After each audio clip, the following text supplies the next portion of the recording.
Welcome to vlog 7. We're not training today. You see me half naked instead. Didn't think this relationship would get this intimate this fast, Jared. You should be paying me to see me like this. This is the uncut version. You know how you drop them at 7 p.m? This is dropped at 10 p.m. When you go to YouTube, you got to click, is this made for kids or not? And this episode is definitely not made for kids. I think that's the beginning of the vlog sorted already. We're going back to the same place as we did last week, but in a probably completely the opposite of last week's intentions. So one of the other things that Mick does is massaging and acupuncture. Obviously being an ex-world champion, he has so much experience within the space of recovery, performance for himself. So over the years, he's obviously had so many massages, and then from that developed his own skills within being a masseuse, and probably a performance masseuse. So we are going back to Mitt's place today to get a massage. We're just arriving now at Mitt's, and we'll get this massage on the way, and you guys can come in and understand a bit of the journey and what Mitt's going to work through. So I've got to remind you, that message, you gave me a bit of a confidence booster in my swim. So, Today, talking.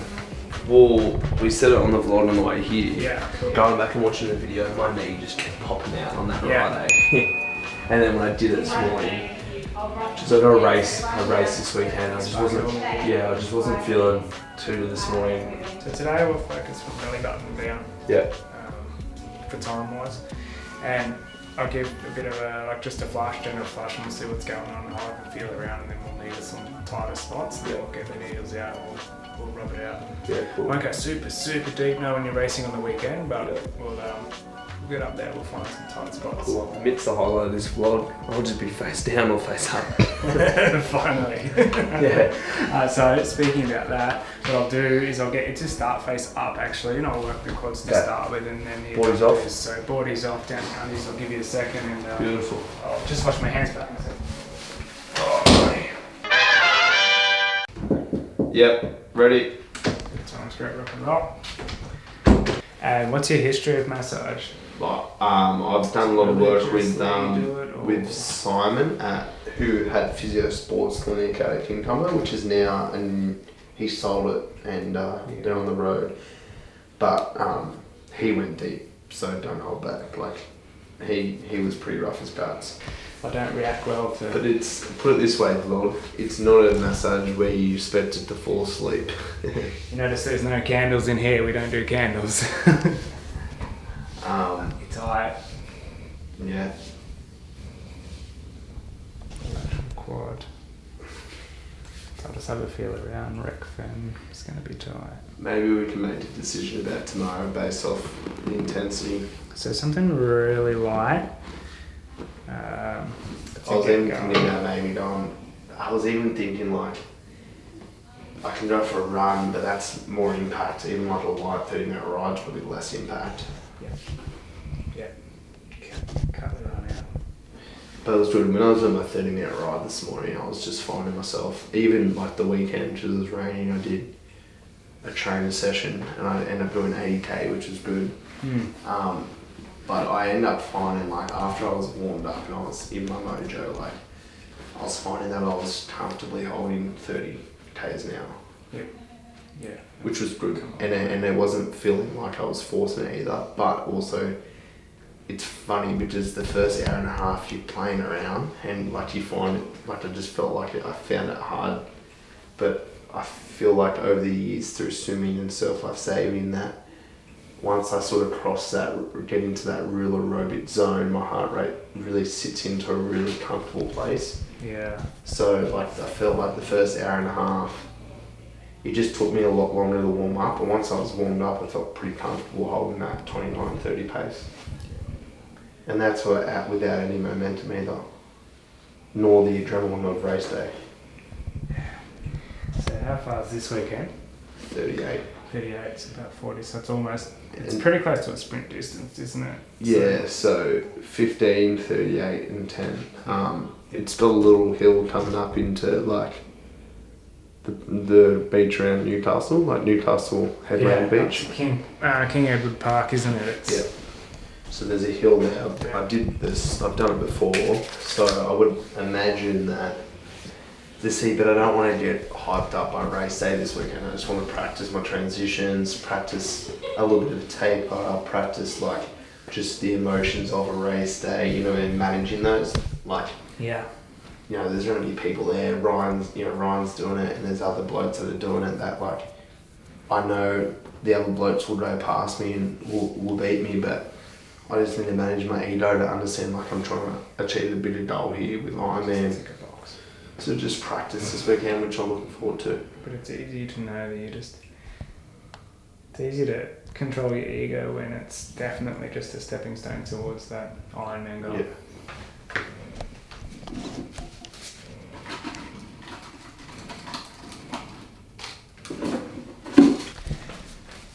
What we're going to do is just go the lateral side of the quad, also down your rec fem, so that big one that just delivers a lot of power. Yeah. That guy there is quite tight, and laterally you're quite tight. So what are these needles? What are we aiming to achieve here? Dry needling, we're aiming to achieve, it's trigger point therapy. So trying to hit your trigger points and just manipulating, moving around those trigger points and sparking that chemical reaction for your central nervous system to send some chemicals and some messages to that trigger point to then release it. And feels like a dead leg for up to a day, but then after that day it's... So there shouldn't be a sharp pain. Sometimes we get a bit of a nerve on the way through, but see we've got a trigger just there. Yeah. So that's... so don't go flexing or moving on me, please. No. Go straight into the trigger point. We located it and nailed it straight up. So that's done about 4 minutes worth of manual work in 4 seconds. Which almost feels like a lucky dip. I've had some experiences where it's like been a real shock before. Yeah. So every time it goes in, you don't know what to expect. Is the surface nerves? There's no way to miss them. Yeah. It's luck. Best thing is, you can't do damage with them, but you can get a sting you feel. Yeah. If you get that, I'd just pull it out Yeah. and put another one in. So there's a few different ways we can do it. We can leave them in for sort of a level 1 to 3, or we can elicit a twitch response with a level 5, which is me agitating and searching for the trigger point. Just a little bit more invasive searching for the trigger point, but much more effective.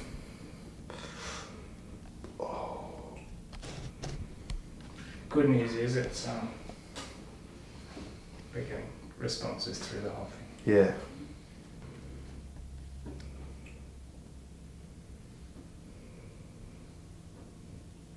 And I'll get you to spin over.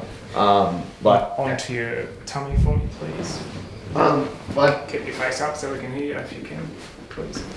Powerades is there an electrolyte powder that you've used that has worked well? Tailwind gets a real good rep. I've Yep. used that on a few occasions. Yeah, I've used that before. That's at you can get it online, but the runner's shop, I think Yeah, Kalani has it. Kalani. Yep. And it's as I said, and I can't hammer this home too much, that whatever you do choose to use, or whichever way you go down, you just need to train with it. Yeah. Yeah. Last thing you want is indigestion on a fucking Ironman. Yeah. You sit on the lounge for 12 hours and just throw gels down you. Yeah. See what happens. Nothing good will ever happen. I feel like I've been really open and taken on the advice of people that have done longer races before as well, rather than just going into an Ironman trying to out-grit the Ironman, because you can't out-grit a long race. Like you need to be gritty, but you need to be quite strategic with your nutrition plus your strategy and how you're tackling the race too. Yeah. Because everyone just keeps saying to me, it's like you're setting yourself up for the last 20 Ks on the run. That's what the whole race is doing. Yeah. Yeah. Yeah, whoever's getting there in a half decent shape. Tight. Yes. Whoa. Right side seems to be a bit worse. Uh, I reckon it's come off that ankle, eh? yeah, it's the right side again. Yeah, right side's holding a lot of tension. Rice cookers with the fluffy times that people put like a nice warm towel in to put over the top of you. Oh, okay. We're not in here for fluff. Yeah. Do you share this room, do you? Yeah. Then let me just do a muscle length test on your piriformis. Just let that drop out. Okay. Yeah, so they need work. So I like to see 45 degrees in a model citizen, but anything 35 degrees or more is what we're aiming for, and you're rocking about 5. Internal, we can get up to 60, but you're sort of falling short at about 30. Okay. So the piriformis controls the internal external rotation of that femur. We want that dropping out well out. So just hit that hard, hit that hard with a med ball. Trigger point ball, hockey ball, taped up tennis ball. They are tight, eh? Real tight. It's funny because not even just your typical glute stretch gets into that. No, it's such a small little muscle. Yeah. And when you hit it with the trigger point ball, it takes your breath away. Oh yeah. Gives you tears. I wonder if this side's better. Marginally, let's call that 10%. Okay. But that definite stop there is very, very tight. But your glute med would also be contributing to that tightness.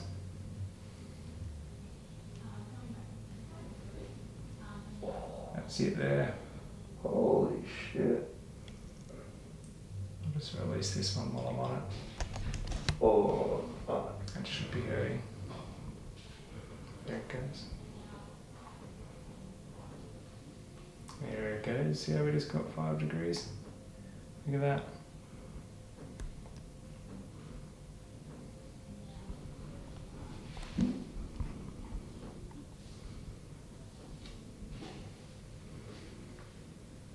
There we go. That's a 15. So we just found 5 to 10 degrees. That was pretty instant, eh? Yeah. Did you feel it release at all? Yeah. Yeah. It's funny, why was that? It wasn't on the other side?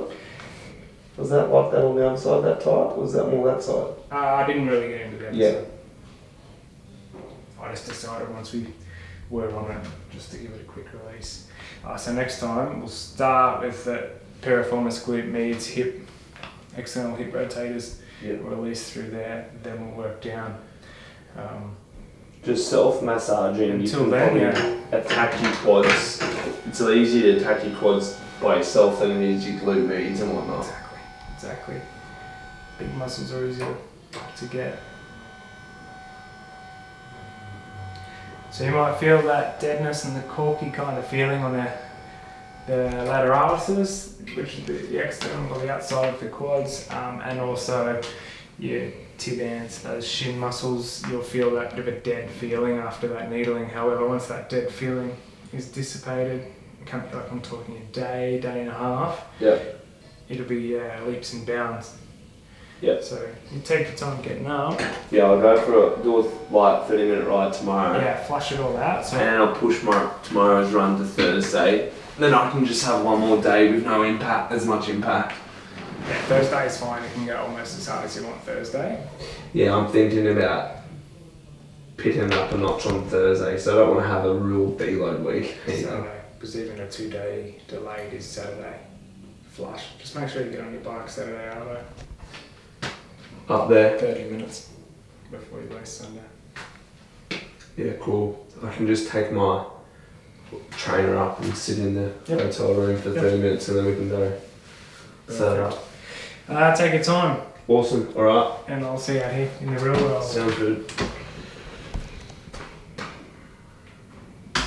So, I'll give you guys a bit of an insight into some of the daily tools that I use throughout the week. Some daily, some 3 times a week. but seems like I'm like a surgeon on myself. So what we have here is we have a Trinity done. We have a I'm going to tell you how I use these things. We have a trigger point ball. I use this for my neck before bed, but also my feet. And then we've got our scraper. So I'll show you how I use these. So generally, when I'm using the trigger gun, I'm using this to pretty much replace a foam roller. So if you have a foam roller, you can pretty much do all of this. So I use this sort of fork, I'll turn it off, this sort of fork attachment to get into little parts of my calves, okay? Although the other day I did find that this attachment, sort of not the ball one, but sort of around the one, actually worked on the calves quite well. So I'll do the inside of the calf, I'll do making sure I did in the full calf, coming up all the way up behind the knee. And then what I'll do is I'll work through down the shin line from the impact of the running. So if I get there right on a trigger point, that sort of stems down. I'll sort of support it around here. But I'll work down the outside of the shin on the muscle. Then once I've done that I'll then change the attachment. So once I've done my calf and the outside of my leg, that will loosen up the calf, the shin. And I'll put a bit of trigger point on. Okay, sort of like a round ball, and I'll put that on and then I'll hit into my quad. So I'll probably turn that up to the fullest intensity and I'll just get to the outside of the quads. Okay, I'm just massaging up and down the quad, probably about 2 minutes or so, getting in the inside here as well, and then also working through along to the hamstring, the inside of the thigh. What I'll normally do is I'll obviously do both legs. So I spend about 3-4 minutes on this leg, 3-4 minutes on this leg. And that's pretty much how I use the trigger gun. If I got like a back pain or a shoulder pain and Tay's home or someone else is around, like, you know, they can get into my back or I can get into theirs or vice versa. But generally it's on myself. So I can't really get around to the shoulder. I use the ball for my feet if I need to. I use it for my shoulder blades. So what I can get into now is through my swimming, I can get through into my shoulder blades and just loosen up the shoulder blade a little bit. So I'm just gonna open up the shoulder blade as much as I can with the ball rolling underneath, and I'm just getting into the shoulder blade, sort of loosening up around that shoulder blade as well, and spend a little bit of time with the ball around sort of my lat attachment, okay, my external rotations. So obviously when I'm swimming, I'm putting a lot of pressure forward doing freestyle. So just want to loosen up around the lats, okay, loosen up around that shoulder. So there's the trigger point there. And then I just do a couple of rounds of circles and external rotations just to loosen up that a little bit. Okay, and then I'll do the same on the other side, and then I can spend a bit of time getting into the chest. So what I'll do is I'll put it in my chest attachment here, okay, and then I'm just rolling around on the ball, just loosening around the chest to the shoulder attachment through the pec there. So I'll use that for the ball for my upper body. Now for the lower body, I can get into my psoas, okay, and my hip. So my psoas, I'm working more sort of towards my groin area here, and then I can go onto my hip, so it's coming onto the side here, and just finding the point. And it's going to be different for everyone. I'll just sort of play around until I find a trigger point. Once I find that trigger point or a particular point that's really tight, like there for example, I'll probably sit on it for about 20 to 30 seconds. Okay, just breathing through it. All right, and then I like to go the glute as well on this side. So I come into a bit of a glute stretch like so, and then I can come in and try and find some more trigger points just around that glute and that hip area. There's a lot of sensitive areas, so spending as much time on the ball as possible getting into these points is really going to free up that hip and that glute. So that's the ball. Every morning I want to get into my psoas and my gut lining. So what I do is I lay on the so right. I'll start at the upper top of the... Sometimes I'll fall asleep on this. So I'll start in the mid-gut line, and then I'll move up slightly higher. Lower, sorry. So, and then I'll move down into sort of where my hips and my groin connect. So I'll sit in that, okay, just applying as much pressure. It also helps with digestion for me and getting my guts working, but also getting into the psoas as well. So they're connected to the hip. So if I sort of open up one side, I can apply a little bit more pressure onto one side, or I can lean the other way and apply a little bit more pressure onto this side as well, which helps me open up my hips. So I use that with the so right. This is a great little tool, pretty much designed for the psoas. This, okay, I use for my neck before bed, just to release some stress out of my head and my neck. So I'll just roll side to side on that, okay? I don't really use that as an Ironman recovery tool, more of just relaxing the head before I go to bed, but I do use this for the foot. So what I'll do is I'll stand up, okay, I'm just getting into the bottom of my feet, okay, and what this is helping me with is this is helping me optimize my ankle mobility with my running too. So I'll use that little tool for my head and my feet.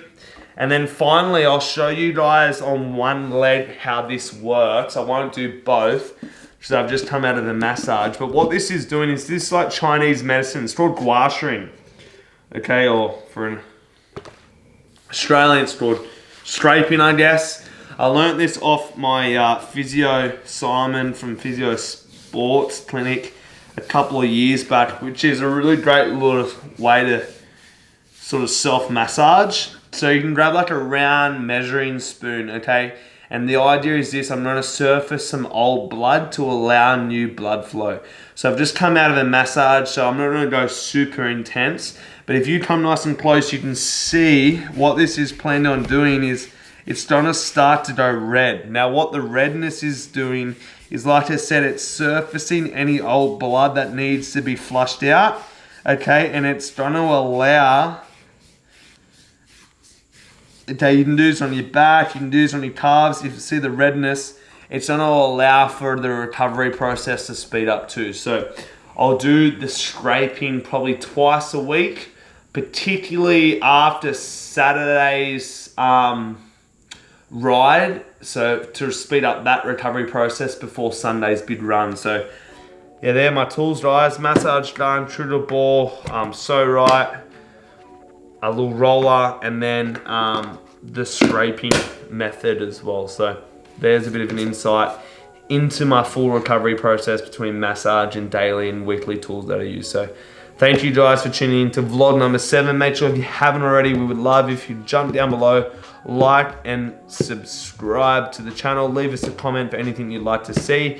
And again, thank you for supporting us on this journey. And I hope you are getting as much out of this as I am from the inspiration that you guys have been providing me too. So thanks for tuning in, guys. Episode of the vlog number 7 done.